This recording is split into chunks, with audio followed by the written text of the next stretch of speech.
I have never heard a stadium sound as loud as it did the moment Messi scored that night. It was one of those matches you dream about when you are a kid, the kind you replay in your head for years. Every face around me was lit up. Every body was screaming, hugging, jumping, losing their minds. I was one of them.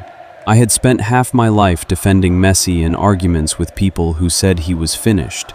People who said he had nothing left to prove. That night, in that stadium, it felt like the whole world finally shut up and watched him do what he always did. I still remember my hands shaking when the goal went in. My throat was sore from shouting. And then, right after all that joy, I made the stupidest decision of the night. I went to the bathroom. It sounds harmless now. It sounded harmless then. The match had just hit a calmer stretch, and I thought I had enough time to slip out and come right back. I remember pushing through the crowd in the concourse, still hearing the roar of the stadium behind me like thunder through concrete. Vendors were yelling, flags were waving, and I felt like I was floating through the happiest night of my life.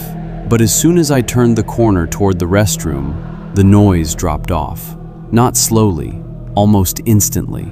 It was strange enough that I noticed it right away.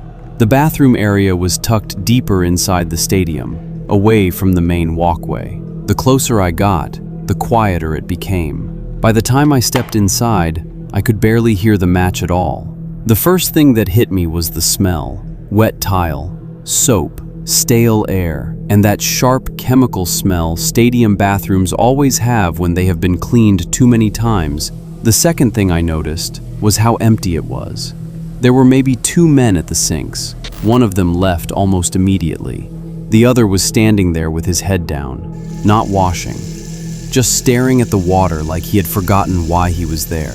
I was still grinning like an idiot from the goal, so at first I did not think anything was wrong. I walked to the sink, washed my hands, and looked up at the mirror. That is when I saw a man standing behind me near the entrance.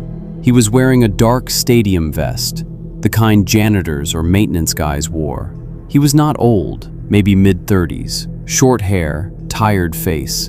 Nothing about him looked memorable, which somehow made him worse. He looked ordinary in the way people do when they are trying very hard not to look ordinary. He gave me a polite nod and said, "You by yourself?" I remember thinking that was a weird question.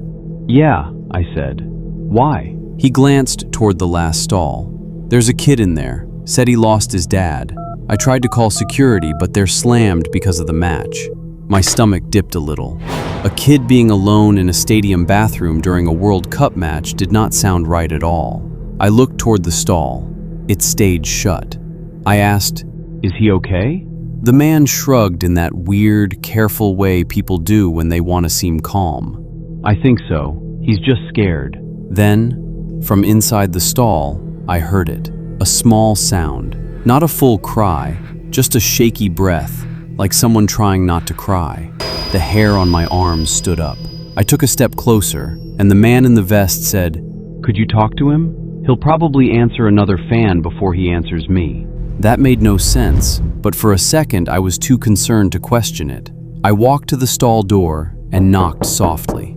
"Hey," I said, "you okay in there?" There was a pause, then a whisper. "No, don't open the door." I froze. The voice sounded young, very young. I looked back at the man in the vest. His expression had changed just a little, not much, just enough for me to notice that he was watching me too closely. "Is someone with you?" I asked the kid in the... Another pause. Then the voice said, "He told me to stay here." I felt my chest tighten. I did not know why, but I suddenly got the strongest feeling that I should not walk away. I did not know why that man in the vest was still standing there. I did not know why he was so calm.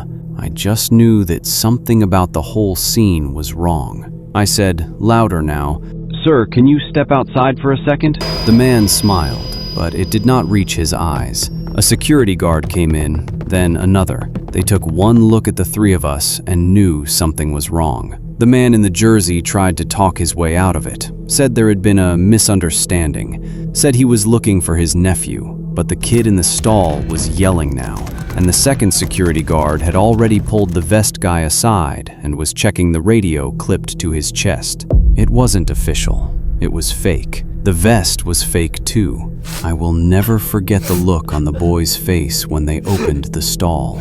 He couldn't have been more than 10 or 11. His cheeks were wet with tears. He was clutching a scarf against his chest so hard his knuckles were white. Security pulled the man in the jersey back, and one of them asked the boy if he knew him. The kid shook his head so fast it hurt to watch. Then he pointed at the vest guy and said, through tears, "He told me my dad was outside." That was the worst part.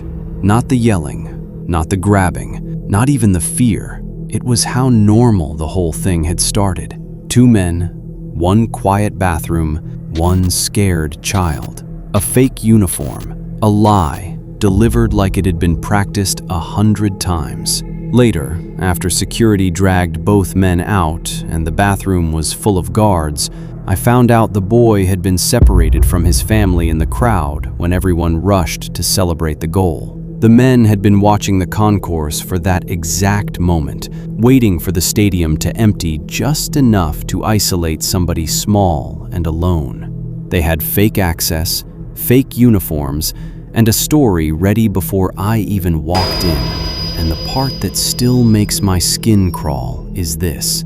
If I had not gone to the bathroom right then, if I had stayed in my seat for 1 more minute, that stall would have been empty by the time anyone noticed the boy was missing. I went back to my seat after that, but I did not watch the rest of the match the same way. Messi had won. The stadium was still alive with joy. People were singing, waving flags, crying happy tears.